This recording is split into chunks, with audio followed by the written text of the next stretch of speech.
Okay, and tell me your story. How did you end up in foster care?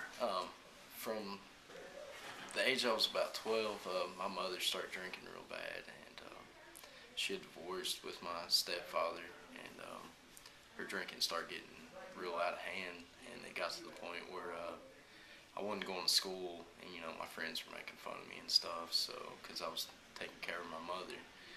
And I finally got fed up with it and called my grandparents. I had no idea about her addiction and stuff.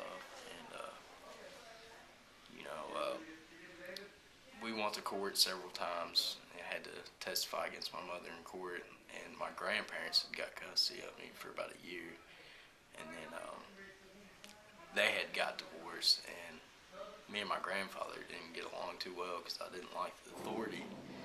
And so I moved with my grandma, and I started kind of dabbling with alcohol and things, and she signed me over to the state. How old were you? I was 14 at the time. All right. And when I first got signed over to the state, I spent a lot of time in Covington, Kentucky, and in a group home. It's an orphanage pretty much. It was co-ed. It's pretty laid back. You pretty much stay there until they find you a appropriate home or whatever. That's how I was dealing with my whole situation back home. And I was just really against authority because I never really had none. And, my mom, where she was drunk all the time and stuff, she never really was strict on me. As long as I went to school, that's the only thing she ever tried to beat into me, and went from there. And then they gave me a choice where I had some AWOL charges and stuff. You can actually get charged for that because you're the states now, and it was either go to juvenile for 30 days or try this program out. It was Kentucky Youth Academy. It's a military school pretty much. So I took the military school. It was a 5-month program. They had different levels, and if you hadn't got any trouble, you got set back to day one. And I had a lot of struggles there. I'd get fed up and run away just like I had before. And by about the 5th or 6th month, I finally started buckling down and graduated the program. And then I got my first foster family.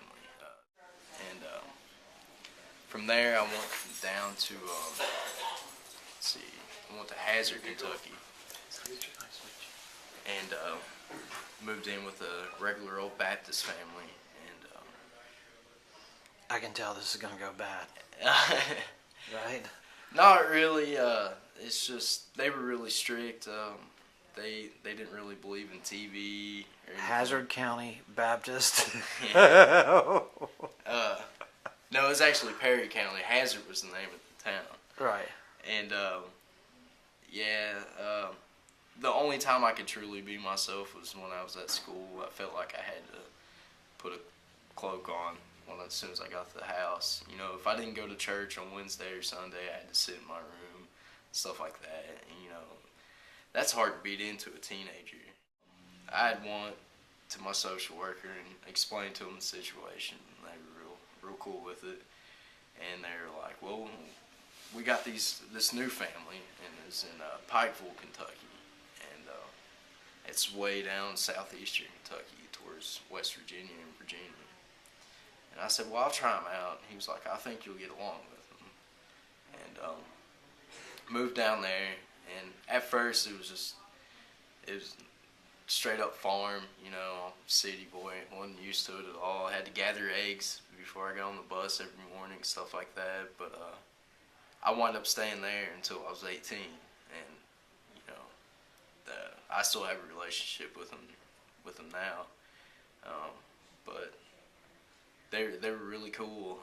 My mom had passed away from her addiction when I was 18. They were real supportive over that. And I was gonna stay, but you can stay till you're 21, but you have to sign a paper. And no, it was 19, I believe. It was 19 or 20 or 21. It was one of them, but you could stay and get yourself on your feet and stuff. I didn't stay because I took my mom's death really hard, so I was in full blown addiction by that time, and they weren't real supportive over that. And I got out of foster care, and you know it's hard being out there, you know, with no family to really fall back on. I always had resentment against my grandmother, and because you know she was the one that signed me over. I always hated her for that. I mean, I know now, you know, that I brought it upon myself, but like I said, my mom had passed away, and I lost everything. You know, my goal was my mom. You know, the last year she was alive, she was sober, so she had started going to AA, started to actually clean up her life. But where she drank so much, the damage was already done, and she had liver failure. Yeah. And my goal was, you know, where the state I couldn't legally go with her, that when I turned 18, you know, I was going to move back in with her. And 3 months after I turned 18, this happened, so.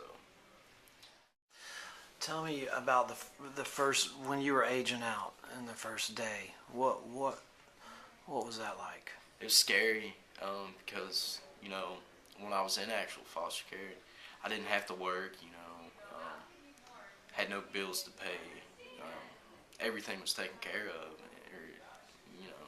And when I first moved out, my foster parents, you know, really took it to heart because we had a great relationship. And they just didn't understand, and I wasn't completely honest about it. So, you know, I would start to randomly visit them. My foster dad, he never really did. He'd drink a beer maybe once a month or something. And, you know, me and him had grown to have a really good relationship. My foster mom, not so much because she worked a lot. But my foster dad, I guess he was Mr. Mom, I guess you could say. I had two other foster brothers, and they had left. They moved because they couldn't stand his work ethics, because the whole farm thing, you know. Yeah. But me and him would, you know, hunt and stuff like that, go fishing all the time, you know. And that's real. I never really had any father authority in my life except my grandfather, and he was a hard-knock Navy guy, so I always pushed myself away from him, you know. And it's like my foster dad made up for all that stuff with a good, wholesome, I guess, like, you know, just like fishing and stuff like that. And they just didn't understand why I didn't want to be there, and the reason why I didn't want to be there is because I didn't want them to see me getting messed up. And it took me a good 2 years to get where I was financially stable for myself. And it was just always really hard because my habits, you know, I'd go to jail, and when you don't really have anybody to, and I never would ask my foster parents for nothing because I always was, you know, ashamed, just like they were my real parents, because I didn't want them to know how bad it really was. So I acted like everything was okay, and I never worked up enough pride to ask them for anything, which, you know, if they knew, they would have helped me. But that's just me being hard-headed. But Well, you had pride, yeah. you know, and that's a good thing to have, you know. What can you tell us? What kind of things you were put in jail for? Just mostly the worst charge I got, the charge that initially made me want to give up and come here. I was renting a house in downtown Pikeville, which I stayed in Pikeville for quite a while. I mean, this is my first time moving away from there since I was in foster care out there. So, you know, I laid my roots there. The last charge I got, I was renting a pretty nice house. You know, I had been a security guard for the coal mines for 3 years, and I was making $12 an hour. You know, I still drank every day and used every day, but I guess what you can call a functional alcoholic. You know, I still worked. I just had to get messed up to go to work. And I played in a little crappy metal band out in Pikeville, and we used to play shows at my house all the time. And we had a kind of big one. We got a couple local bands to show up, play in my backyard. About 80 people showed up, and done about $8,000 worth of damage to the house. And got hit with criminal mischief. I got 3 years for it.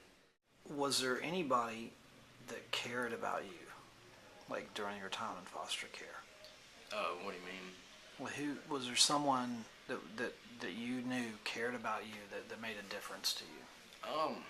Well, like I said, my last foster parents really did, and I made a lot of friends and stuff. But my social worker had a really good social worker too. His name was Tony Stumbo. He was a good guy. He's out now. He's one of the directors for the foster care I was in. He was always see, when I was in foster care, you know, I'm kind of I guess I'm artistic. You know, I like to draw and stuff like that, and they were always try to always suppress that. They always try to have a, you know, because I draw a little bit morbid stuff, and I'm into morbid movies and stuff like that, and they were always real weird about that. But my social worker, he was always real supportive over my creativity with it, and that he helped me out a lot. Got me out of a lot of binds too, with psychiatric help and stuff, with them thinking I was nuts because of the stuff I drew. Small town. Yeah, definitely. And they looked at me as this little city boy because I grew up towards Cincinnati and stuff. Yeah. So I'm curious about, I mean, what kind of challenges when you're homeless? I mean, have you actually been homeless where you're like, Yeah. out in the rain, the cold, all that shit? I've had to live out in my car, if that's anything. So what was a typical day when you're on the streets like that? What are your challenges? Well, I always work because, you know, that's all you got. You know, if you lose that, you're really, really screwed.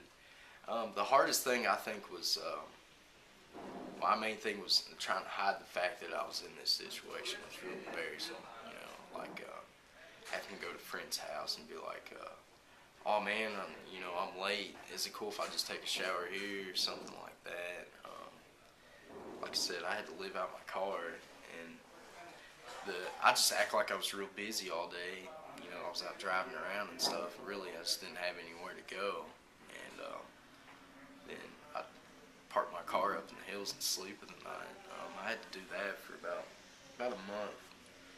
And, finally, this girl that I worked with had caught on to it, and she let me move in with her, save up some paychecks and stuff, because I was wasting all my paychecks on food and cigarettes and gas money because, you know, I was having to drive around. It was just an endless cycle.